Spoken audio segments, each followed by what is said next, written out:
This was actually a viewer request, so you can't say I don't do those, especially when it's easy for me to get my hands on the device, or I already own it. This is the Samsung Galaxy S10 Plus in 2022, and there are certainly reasons to look at this device and see how it's doing in 2022. The first one being the price. Amazon Renewed right now, you could get a nice example of one of these. Link will be in the description, like $280. And that's for the Plus model. And for $280, if you could get one of these, a good example is a heck of a deal. And we'll talk about that. And one of the reasons why to take a look at it in 2022 is I get comments probably every day, if not every other day, about people wanting a headphone jack and micro SD expansion card slot. Everyone says, whenever I talk about a phone from 2022, since all the flagships have taken out expandable storage, they say, I can't do it.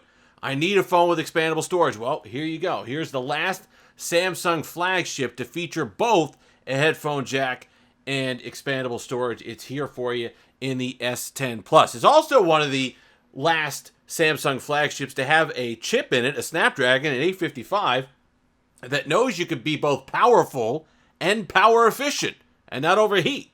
What a concept in a pretty thin and light design. This was a great timeless design from Samsung. This phone still looks fantastic in that white prism color, kind of the rainbow effect when the light hits it. Great camera system on the back. Thought that design was great. Don't know why they went away from it for the S20 and the S20 Ultra and all the rest of it, but this was one heck of a design. And I was there, all right? The videos are there. I was somebody who was saying, geez, fellas, they don't have to get any lighter and thinner.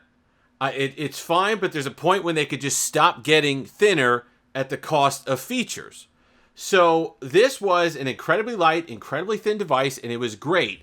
And the next year, with the S20, and now with the S21 Ultra, and again with the S22 Ultra, it's like they said, Jimmy, they don't want thin anymore. Thin's out. Let's go. And they just give you a brick. It's like a cobblestone, these phones now. There's an in-between. You can have feature sets and a lightness and a thinness to a device that doesn't also have to be a fiat when it comes to size and weight. So this one was nice. It was light. I liked it. It's nice to hold in the hand now if you're somebody who just doesn't like carrying around bricks in your pocket. This certainly is the device that you want to take a look at. Performance is good.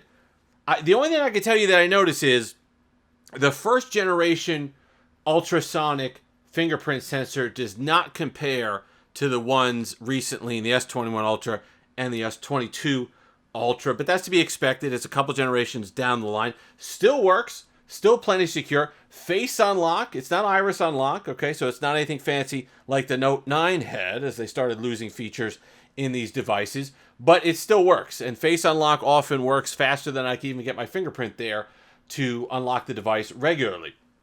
Like I said, performance is just as snappy, and the great part is that even if you pick one of these up now for $285, you're getting another year of support because this was the first device. This is the cutoff line of the Samsung expanded support. So you're going to get the 4 years of support with this device. So this device is supported at least until early 2023, if not the end of 2022 this year. And it is running right now Android 12 4.0 and is slated for 4.1. In fact, that might be rolling out.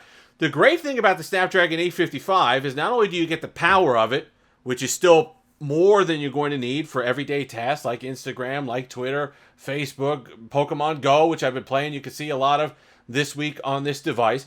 But the good thing is you get all that power, but you also get battery life with it. This is a small, thin, and light device. You're still getting 5.5 hours of screen on time. And that's with me, max brightness, all the rest of it. Still able to get that 5.5 hours. If I really tried and I was careful, a little less Pokemon Go, I could get that to well up over 6. So, how we've lost this technology or this feature set where we could have something as powerful as the Snapdragon 855 and be able to get battery life on a flagship, I don't know. But you used to be able to do it. And there's one here if you still want to enjoy it. I'm not a huge fan of the curved displays, but what I liked what they did with the S series when they were separating them a little bit more is this one, even though it's curved, it's a modest curve. It's not all the way across. It's not the waterfall, teardrop, whatever they got going on that's completely over the edge of the display. So I don't feel like I'm losing a lot of screen real estate. It just looks like it's just kind of blending into the bezel, which is nice. When it starts getting super sharp and harsh edges on the end, and you look at it, and there's actually distortion on the screen because of how sharp that is, that starts to bug me. But a nice, gentle, graded curve there is perfectly fine. And I like something I wish that they had stuck with, because I absolutely hate the hole punch in the middle of the display. I can't stand it. I can't stand when it's right, because no matter what you do, what orientation you hold it in for your content, you're getting the hole punch right in the middle of what you're trying to view. When it was off to the side, even the pill one, which I don't mind that they had on the S10 Plus to give you the ultra wide and the regular lens there, put it off on the corner.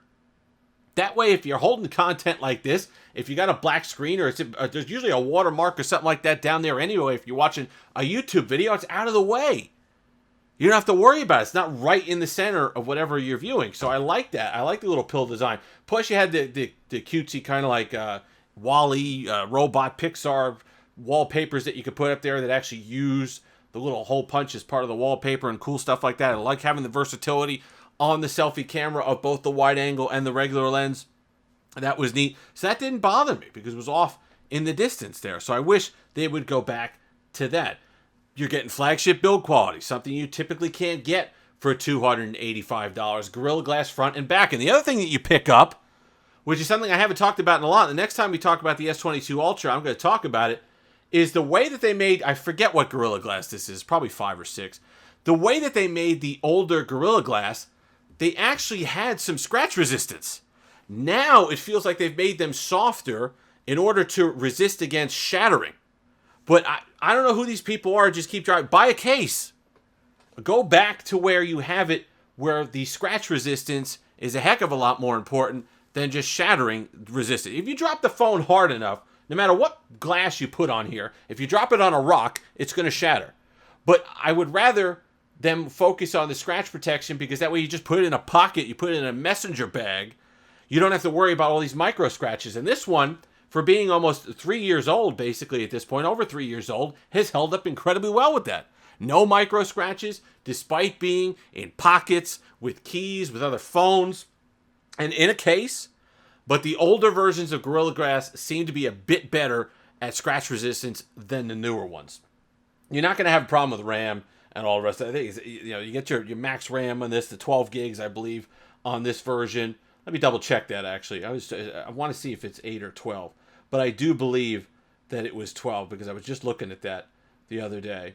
No, 8 gigs. I'm sorry. 8 gigs. 8 gigs of RAM on this. The 12 was in the note that I was looking at. But 8 gigs still get you by just fine. No issues with that. Like I said, the good battery life. You get the headphone jack back. Great speakers. Phenomenal screen, even though it's only 60 hertz. That doesn't bother everybody. And when you're trading it off, like, yeah, sure, there's a lot of LCDs on cheaper phones out there that'll get you 90 hertz. But geez, I can tell you what, they're not a Samsung panel. They don't look like this. They don't get as bright as this. It's not a pretty OLED, deep colors.